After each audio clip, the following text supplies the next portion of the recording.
신약성경 413쪽에 있습니다. 요한계시록 14장 1절에서 13절까지의 말씀을 함께 합독하시겠습니다.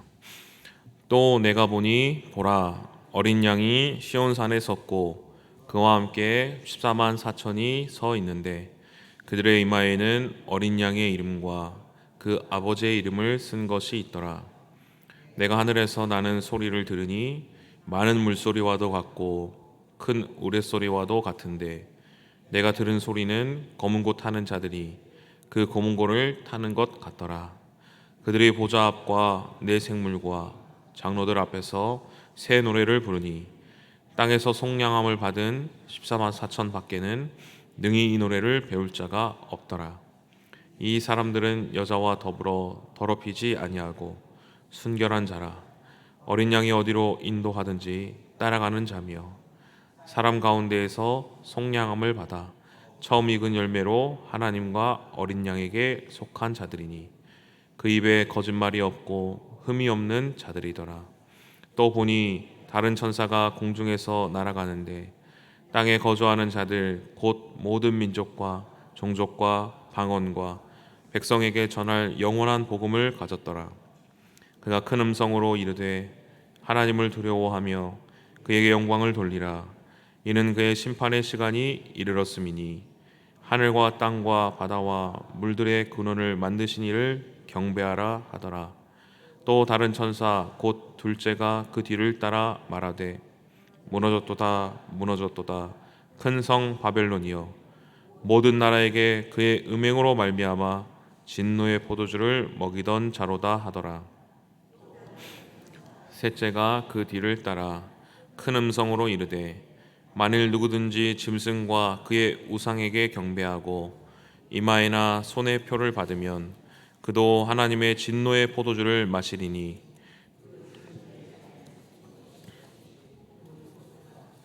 거룩한 천사들 앞에 어린 양 앞에서 불과 고난을 받으리니 그 고난의 연기가 세세토록 올라가리로다. 짐승과 그의 우상에게 경배하고 그의 이름의 표를 받는 자는 누구든지 밤낮 쉼을 얻지 못하리라 하더라. 성도들의 인내가 여기 있나니 그들은 하나님의 계명과 예수에 대한 믿음을 지키는 자니라. 또 내가 들으니 하늘에서 음성이 나서 이르되 기록하라. 지금 이후로 주 안에서 죽는 자들은 복이 있도다 하시매 성령이 이르시되 그러하다. 그들이 수고를 그치고 쉬리니 이는 그들의 행한 일이 따름이라 하시더라. 아멘. 요한계시록에서는 이제 크게 세 가지 일곱 심판이 등장하게 됩니다. 첫 번째는 일곱 인으로 봉인된 두루마리입니다. 그래서 6장부터 8장까지 기록되고 그 다음은 일곱 천사가 부는 일곱 나팔입니다. 그래서 이제 8장부터 11장까지 등장하게 됩니다. 그리고 마지막으로 등장하는 일곱 가지의 심판이 무엇입니까? 바로 일곱 대접입니다. 그 대접을 부을 때마다 이 세상에 하나님의 심판이 임하는 것입니다. 그런데 오늘 요한계시록 말씀은 이제 일곱 나팔을 분 후에 11장 이후에 바로 연달아서 15장 일곱 대접의 마지막 재앙으로 연결되지 않고 12장, 13장, 14장에 다른 이야기가 들어가고 나서 15장부터 일곱 대접의 이제 심판의 이야기가 나오고 있는 것입니다. 왜 그렇습니까? 요한계시록의 말씀은 단순히 그냥 이 세상의 종말, 심판을 그냥 나열하는 성경의 말씀이 아니기 때문입니다. 하나님께서 이 세상의 주인이시고 이 세상을 창조하신 하나님이시며 시작과 마지막이 되어주신 하나님이심을 선포하는 말씀인 것입니다. 그래서 또 하나님께서는 이 심판 속에서도 하나님을 믿는 성도들을 끝까지 지키시고 보호하시는 분이심을 계시하는 책이기 때문에 12장, 13장, 14장을 통하여서 그 심판과 심판 사이에 하나님의 뜻을 나타내고 있는 것입니다.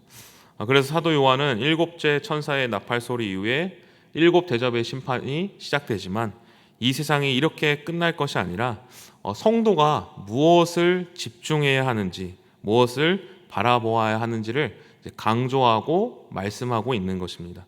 그 내용이 바로 12장과 13장과 13장과 14장의 내용인 것입니다. 그렇다면 앞서 12장에서의 내용은 어떤 내용을 가지고 있습니까? 바로 여자와 용이 등장합니다. 그런데 이 용이 여자를 어떻게 합니까? 이제 핍박하게 됩니다.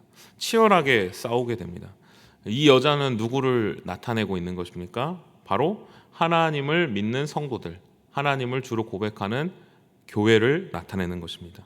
예수 그리스도를 믿고 따라가는 교회를 나타내는 것입니다. 그리고 이 여자와 싸우는 용은 무엇을 말합니까? 옛뱀, 마귀, 사탄을 말하는 것입니다. 이 세상을 말하는 것입니다. 이 용이 여자를 박해하고 또 예수의 증거를 가진 자들과 더불어 싸우려고 했다. 세상과 사탄과 마귀는 이 교회를 핍박하고 있었다. 싸움을 걸고 있다라고 설명하는 것입니다. 그리고 13장에는 또 무슨 이야기가 등장합니까? 바다에서 한 짐승이 올라옵니다. 또 땅에서도 한 짐승이 올라옵니다. 두 짐승이 나타나게 됩니다. 그런데 이 두 짐승들은 강제로 우상 숭배를 하고 또 교회를 핍박하고 우상 숭배를 하게끔 만듭니다. 하나님의 성도들의 믿음을 끊임없이 흔들어 놓는 것입니다. 12장 13장을 통해서 이 세상의 말세 종말의 때를 지내는 동안 성도들을 향해서 세상은 끊임없이 공격하고 핍박을 한다는 것을 말씀하고 있는 것입니다. 하나님의 심판은 이루어지고 있지만 마치 이 세상은 우리가 상상도 할 수 없는 기이한 방식과 또 기적과 이적을 통해서 그 용과 같은 두 짐승과 같은 힘을 통해서 권세를 통해서 성도들을 끊임없이 괴롭히고 핍박하게 된다는 것을 말하고 있는 것입니다. 그런데 오늘 14장의 말씀에 결과가 어떻게 나온다고 말하고 있습니까? 12장과 13장에서는 교회가 환난을 당하고 끊임없이 세상으로부터 핍박을 당합니다. 그런데 오늘 읽은 14장의 말씀에서는 그 끝이 어떻게 된다라고 설명하고 있습니까? 우리 14장 1절의 말씀을 같이 한번 함께 봉독하시겠습니다. 또 내가 보니 보라 어린 양이 시온산에 섰고 그와 함께 14만 4천이 서 있는데 그들의 이마에는 어린 양의 이름과 그 아버지 있더라. 아멘. 2022년 카타르 월드컵 혹시 기억하십니까? 그때 대한민국이 12년 만에 16강에 이제 올라가게 되었습니다. 그런데 그때 당시에 아무도 대한민국이 16강에 올라갈 것이다라고 예측하지 못했습니다. 혹시 왜 그런지 기억하십니까? 바로 이제 마지막 경기가 당시 피파 랭킹 9위였던 포르투갈하고 경기를 했어야 했기 때문에 그렇습니다. 그래서 포르투갈하고 경기를 해서 이겨야지만이 16강에 올라갈 수 있었던 것입니다. 근데 그 경기가 12월 2일 금요일 정오 12시, 오전 12시에 이제 시작하게 됐습니다. 혹시 그 경기를 보셨나요? 저는 그때 당시 이 경기를 너무 이제 늦게 시작했기 때문에 제가 보질 못했습니다.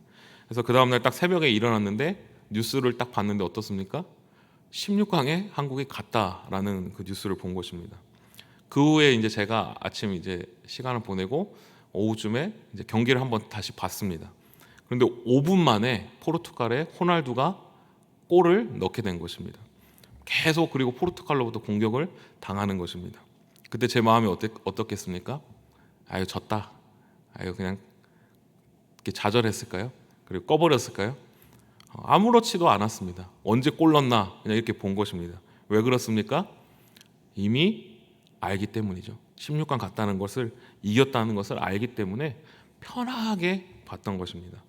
사도 요한은 12장 13장에서 이 세상이 옛뱀 마귀가 교회를 성도들을 여러 가지 상상도 못하는 방식으로 핍박하고 그 믿음을 흔들게 될 것이다 라는 그 괴롭히는 장면, 환상을 보여줍니다. 그런데 14장에서 이러한 고통 속에서 딱 어떠한 장면으로 바뀌게 됩니까? 용도 사라졌습니다.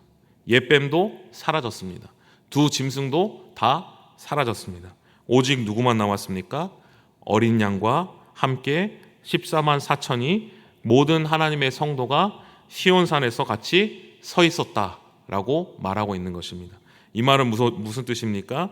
시온산은 무엇입니까? 바로 하나님의 거룩한 산입니다. 원래는 예루살렘 동남쪽에 등성이의 솟은 산 봉우리를 가리키는 지명이었습니다. 그러나 후에는 예루살렘 성을 설명하는 단어가 됩니다. 시온산은 하나님께서 세우실 영원한 하나님의 나라 천국을 의미하는 것입니다. 12장 13장에서 사단 마귀가 그렇게 난리를 쳤지만, 그렇게 미혹하였지만 결국에 어떻게 됩니까?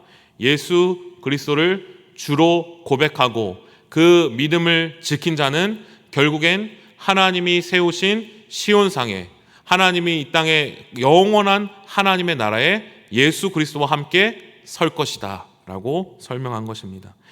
모든 성도들이 결국 저 천국 앞에 이르게 될 것이다.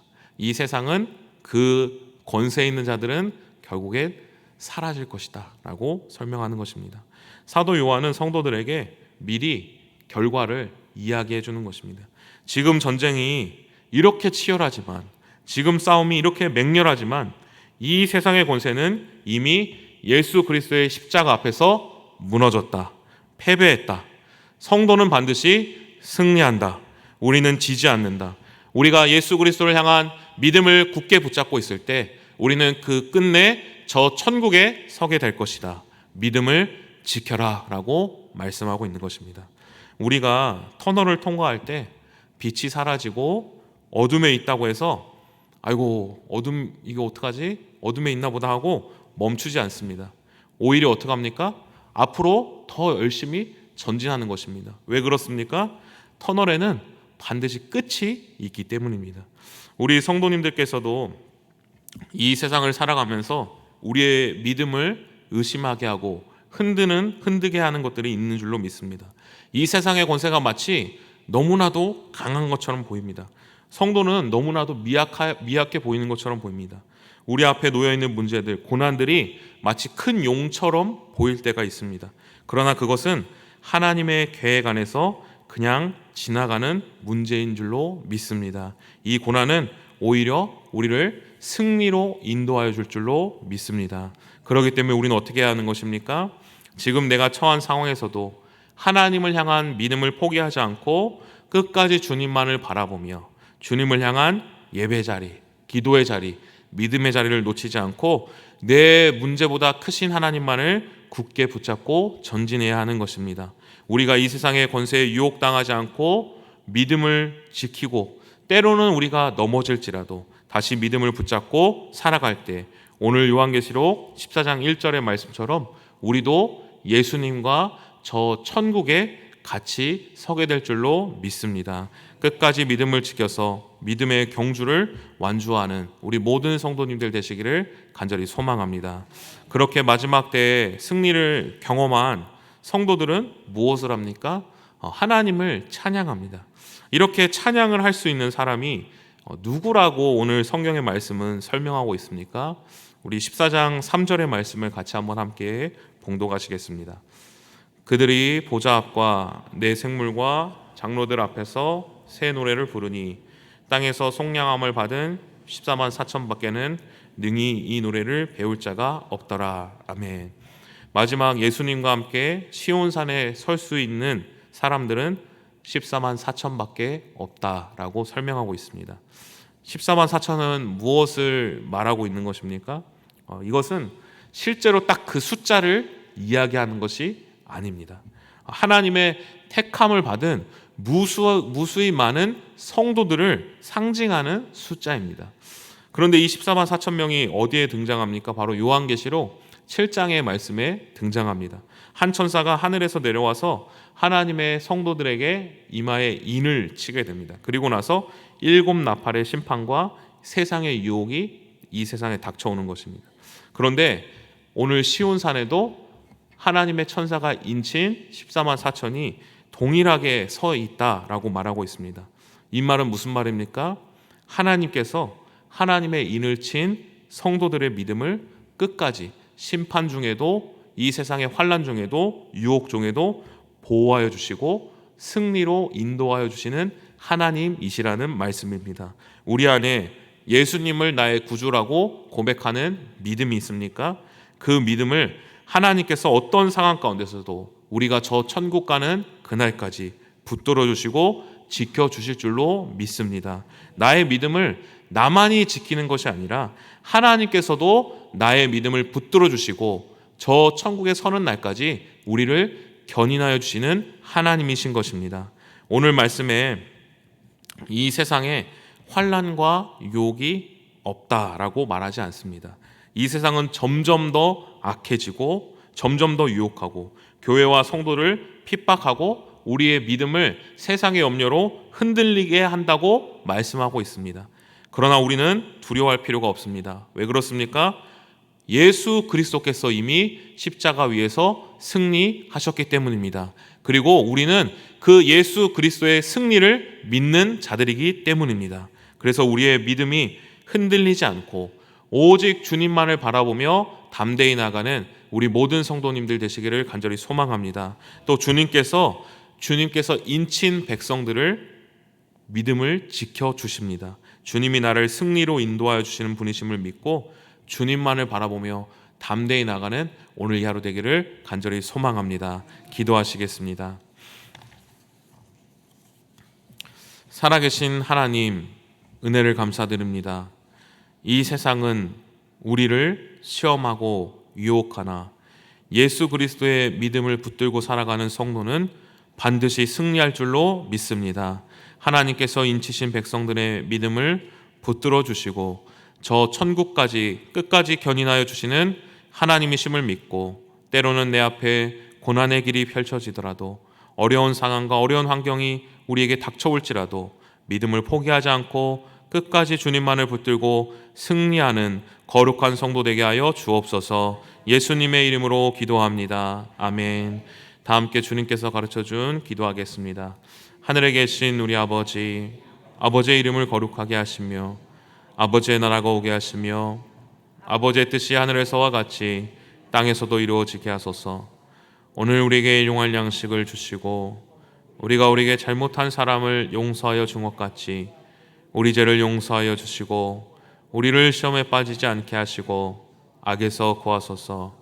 나라와 권능과 영광이 영원히 아버지의 것입니다. 아멘. 우리 이 시간 계속해서 기도하실 때 오늘 주신 말씀 붙들고 기도합니다. 내 상황과 문제 속에서도 하나님을 사랑하고 믿음으로 주님만을 붙잡고 주님께서 끝까지 우리를 견인하여 주시고 마침내 승리하게 하신다는 것을 믿고 살아가는 거룩한 성도 될 수 있게 달라고, 또 성령으로 충만하게 하셔서 오늘도 마땅히 기도할 바를 알게 하시고 이를 통해 모든 것을 합력하여 선을 이루시는 하나님을 경험할 수 있도록 우리 교회를 위해 기도할 때 우리 교회가 성령의 충만, 말씀의 충만, 기도로 충만하게 하시고 모든 예배마다 하나님의 임재를 경험하고 회복하고 부흥할 수 있도록 담임 목사님에게 성령의 충만으로 부어주시고 사모님 자녀들에게도 참된 평안으로 인도하여 주시도록 말씀을 전하실 때마다 영혼이 회복되고 바로 세워지는 역사가 있을 수 있도록 모든 부교육자들 영육으로 강건하게 하시고 맡은 사역들을 충성스럽게 감당하며 성령의 9가지 열매를 맺는 사역자들이 될 수 있게 달라고, 또 이번 주 금요일부터 아동부 여름 성경학교가 진행됩니다. 우리 자녀들의 마음을 활짝 열어주시고 하나님의 사랑을 깊이 경험하는 여름 성경학교가 될 수 있게 달라고 이 시간 주님의 도우심을 간구하며 함께 기도하겠습니다. 하나님 아버지, 은혜를 감사드립니다. 이 세상은